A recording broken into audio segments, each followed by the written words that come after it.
नमस्कार, स्वागत है आपका न्यूज 69 में। मैं हूं आपके साथ अंकिता और बढ़ते हैं इस वक्त की बड़ी खबर की ओर। मध्य प्रदेश की राजधानी भोपाल के शाहजहानाबाद क्षेत्र में धोखाधड़ी का मामला सामने आया है, जिसमें सीहोर के दंपति को 5 लाख का नकली सोना देकर ठगा गया है। बता दें कि पीड़ित दंपति सीहोर के रहने वाले हैं। बीते दिनों उनके पास एक कॉल आया था, जिसमें जालसाजों ने उनसे दाफिने में निकले सोने की बात कही थी। लालच में आकर दंपति ने उनसे दोबारा संपर्क किया तो जालसाजों द्वारा सिंपल के रूप में 2 सोने के मोती दिए गए थे, जिसकी जांच करने पर वह असली पाए गए। बीते दिनों उनके पास एक कॉल आया था, जिसमें जालसाजों ने उनसे दाफिने में निकले सोने की बात कही थी।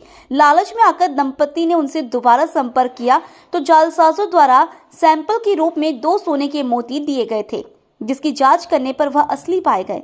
दंपति ने दोबारा जालसाजों से संपर्क कर और ज्यादा सोने की मांग की तो आरोपियों द्वारा दंपति को सीहोर से भोपाल बुलाया गया। भोपाल की रॉयल मार्केट स्थित इज्तिमा बाजार के पास कम पैसे में ज्यादा सोने की लालच में दंपति 5 लाख रुपए लेकर पहुंचा, जहां आरोपियों द्वारा पहले तो 10 लाख की मांग की गई, उसके बाद 5 लाख रुपए में सौदा तय हो गया। आरोपी पीड़ित दंपति को नकली सोना थाम कर रफू चक्कर हो गया। बाद में जब दंपति द्वारा सोने की जांच करवाई गई तो वह नकली निकला, जिसकी शिकायत लेकर वह शाहजहानाबाद थाने पहुंचे। पुलिस ने अज्ञात आरोपियों के खिलाफ मामला दर्ज कर तलाश शुरू कर दी है। सीसीटीवी कैमरे और तकनीकी मदद से आरोपियों की तलाश की जा रही है।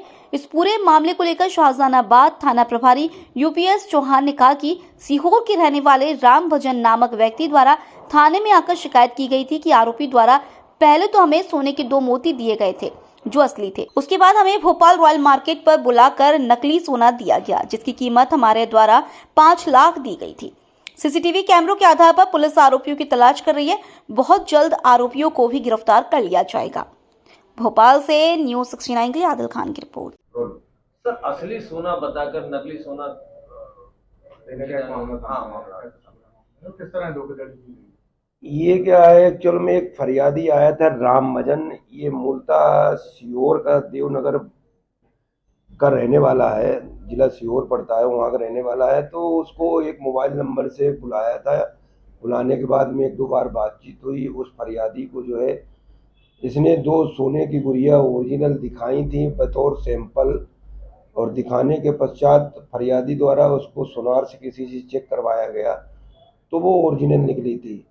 तो वो उसी लालच में आके और यहाँ अपने इज्तिमा के पास में जहाँ मेडिकल की दुकानें हैं ढेर सारी, वहाँ पे उसका सौदा हुआ। 5 लाख रुपया उससे ले लिए। पहले 10 लाख का सौदा कर रहा था। बोले इतना इतना सोना है, गोल्ड है, ओरिजिनल है, मेरे घर में निकला है, वैसा निकला।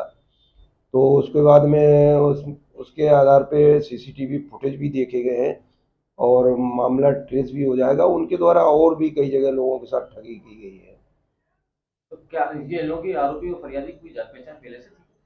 नहीं, जान पहचान नहीं थी। कहीं से नंबर मिल गया है। नंबर मिलने के बाद उस नंबर पे बात हुई। वो दोनों पति पत्नी आए हुए थे यहाँ, और उनका कहना, फरियादी ये भी कहना था कि पहले कुछ पैसे मेरे पास थे, कुछ मैंने अपने रिश्तेदार दोस्तों के माध्यम से उधार लेके, ऐसे करके कुल मिला के ये लालच में आ गए हैं। और लालच के साथ साथ में उनके साथ उस व्यक्ति ने धोखाधड़ी कर दी है, और जैसे पैसा पहुंच गया उसके पास, उसने जो है नकली सोना दे दिया, और देने के बाद में रफू चक्कर हो गया। सर, बताया जा रहा है आरोपी द्वारा पहले उन्हें असली सोना दिया गया है, जिसके बाद ये लालच में आके जी हाँ, 2 सोने की गुड़िया दी गई थी, वो असली थी, और फरियादी ने उसको सोनार से चेक भी करवाया था। चेक करवाने पे वो सही पाई गई थी, और उसी लालच में आके वो दूसरा और बाकी सामान, सोने का माला वगैरह ये सब दे के चला गया, चंपत हो गया वो। इस खबर पर आपकी क्या है राय, हमें कमेंट सेक्शन में जरूर बताएं। तब तक के लिए धन्यवाद।